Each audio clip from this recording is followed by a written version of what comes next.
Hi friends, నేను మీ Sirisha. Welcome to our channel wonderful women. Friends, ఈ వీడియోలో చాలా టేస్టీగా బీట్రూట్ ఫ్రైని ఎలా చేసుకోవాలో చూద్దామా. బీట్రూట్ ఆరోగ్యానికి ఎంతో మంచిదని మనందరికీ తెలుసు కదా.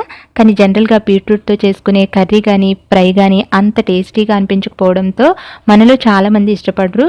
కానీ ఈరోజు వీడియోలో నేను చూపించే ఈ పద్ధతిలో బీట్రూట్ ఫ్రైని ఒక్కసారి చేసి టేస్ట్ చూడండి. ఇక మళ్ళీ ఈ ఫ్రైని చేస్తూనే ఉంటారు. చాలా బాగుంటుంది. ముందుగా ఫ్రైలో యాడ్ చేసుకోవడానికి పెసరపప్పును నానబెట్టుకోవాలి. ఒక బౌల్లోకి 2 టేబుల్ స్పూన్ల వరకు పెసరపప్పును తీసుకుని శుభ్రంగా వాటర్తో కడిగిన తర్వాత తిరిగి దీంట్లో వాటర్ వేసుకుని మినిమం 20 నిమిషాల పాటు దీన్ని నానబెట్టుకోవాలి. తర్వాతకి మీడియం సైజులో ఉన్న ఒక ఫ్రెష్ బీట్రూట్ని తీసుకుని దాన్ని శుభ్రంగా కడిగిన తర్వాత తొడుమిని తీసేసుకుని పైన చెక్కును కూడా తీసేసుకోండి. ఇలా బీట్రూట్ కొన్ని చెక్కు మొత్తాన్ని తీసేసుకున్న తర్వాత మీరు కావాలంటే దీన్ని చిన్న ముక్కలుగా కట్ చేసుకోవచ్చు. లేదంటే ఇక్కడ చూపిస్తున్న విధంగా దీన్ని సన్నగా తురుముకోండి. తురిమేటప్పుడు కూడా మరీ చిన్న హోల్స్ ఉన్న దాంతో కాకుండా కొంచెం పెద్ద హోల్స్ ఉన్న దాంతో తురుముకోండి. ఇలా బీట్రూట్ మొత్తాన్ని సన్నగా తురిమేసుకుని పక్కన పెట్టుకోండి.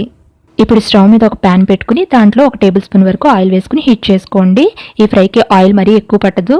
ఆయిల్ హీట్ అయిన తర్వాత ఇందులో 1/2 టీ స్పూన్ ఆవాలు, 1/2 టీ స్పూన్ జీలకర్ర వేసుకుని ఆవాలు చిటపటమనేంత వరకు ఫ్రై చేసుకోండి.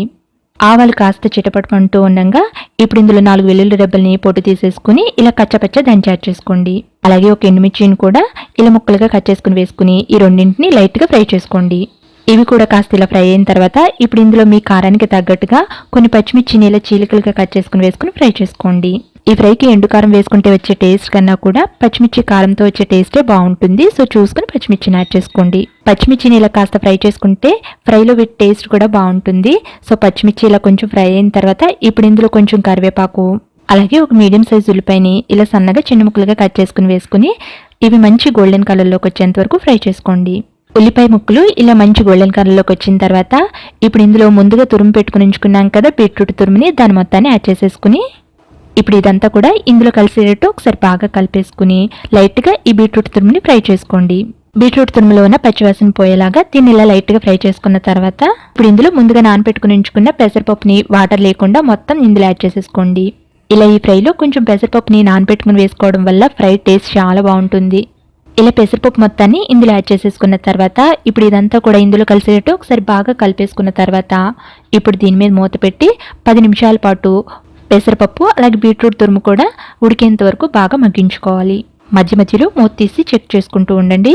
ఇలా ఒక 5 నిమిషాల పాటు దీన్ని మూత పెట్టుకుని ఉడికించుకున్న తర్వాత దీంట్లో ఇప్పుడు 1/2 టీ స్పూన్ పసుపు, టేస్ట్కి సరిపడా 1 టీ స్పూన్ వరకు సాల్ట్ వేసుకుని ఇవన్నీ కూడా ఇందులో మిక్స్ అయ్యేటట్లు ఒకసారి బాగా కలిపేసుకున్న తర్వాత మళ్ళీ దీని మీద మూత పెట్టేసి మరొక 5 నిమిషాలు లేదంటే ఇవి రెండు కూడా కొంచెం సాఫ్ట్గా అయ్యేంత వరకు మూత పెట్టుకుని మగ్గించుకోండి.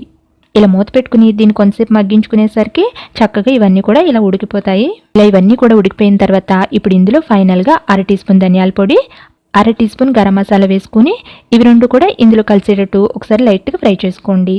మీరు ఇందులో ఎండుకారాన్ని యాడ్ చేసుకోవాలనుకుంటే పచ్చిమిర్చిని తగ్గించుకుని ఇప్పుడే కొంచెం ఎండుకారం కూడా యాడ్ చేసుకుని ఫ్రై చేసుకోండి. వీటిని లైట్గా ఫ్రై చేసుకున్న తర్వాత లాస్ట్గా దీంట్లో కొంచెం కొత్తిమీర యాడ్ చేసుకుని ఇదంతా ఇందులో మిక్స్ అయ్యేటట్లు ఒకసారి బాగా కలిపేసుకుని స్టవ్ ఆఫ్ చేసేసుకుంటే ఇప్పుడు మనకి చాలా టేస్టీ బీట్రూట్ ఫ్రై రెడీ అయిపోయినట్లే. ఇప్పుడు దీన్ని ఒక సర్వింగ్ బౌల్లోకి తీసుకుని సర్వ్ చేసేసుకోవడమే. దీన్ని వేడి అన్నంలో తింటే చాలా బాగుంటుంది. ఫ్రెండ్స్, అలాగే ఇక్కడ చూస్తున్నారు కదా, నేను ఇక్కడ ఒక రోజ్ ఫ్లవర్ పెట్టాను కదా. ఈ రోజ్ ఫ్లవర్ చాలా బ్యూటిఫుల్గా ఉంది కదా. ఈ పాటికి మీలో చాలా మందికి నచ్చే ఉండొచ్చు. ఈ ఫ్రైని మరింత అందంగా ప్రెజెంట్ చేయడానికి నేను ఇలా ఒక రోజ్ ఫ్లవర్ని తయారు చేసి దీన్ని ఇలా గార్నిష్ చేశాను. ఈ రోజ్ ఫ్లవర్ని నేను బీట్రూట్తోనే తయారు చేశానండి. దీన్ని తయారు చేసుకోవడం కూడా చాలా ఈజీ. దీన్ని ఎలా తయారు చేసుకోవాలి ఏంటి అనేది నా నెక్స్ట్ వీడియోలో నేను పోస్ట్ చేస్తాను. మీకు ఇంట్రెస్ట్ ఉంటే తప్పకుండా చూడండి. ఫ్రెండ్స్, మరి మీకు ఈ రెసిపీ అలాగే రోజ్ ఫ్లవర్ నచ్చిందో లేదో నాకు కామెంట్లో చెప్తారు కదా. అలాగే వీడియో నచ్చితే లైక్ చేసి షేర్ చేసి ఈ ఛానల్ని సబ్స్క్రైబ్ చేయడం మాత్రం మర్చిపోకండి. Thank you for watching this video. By by.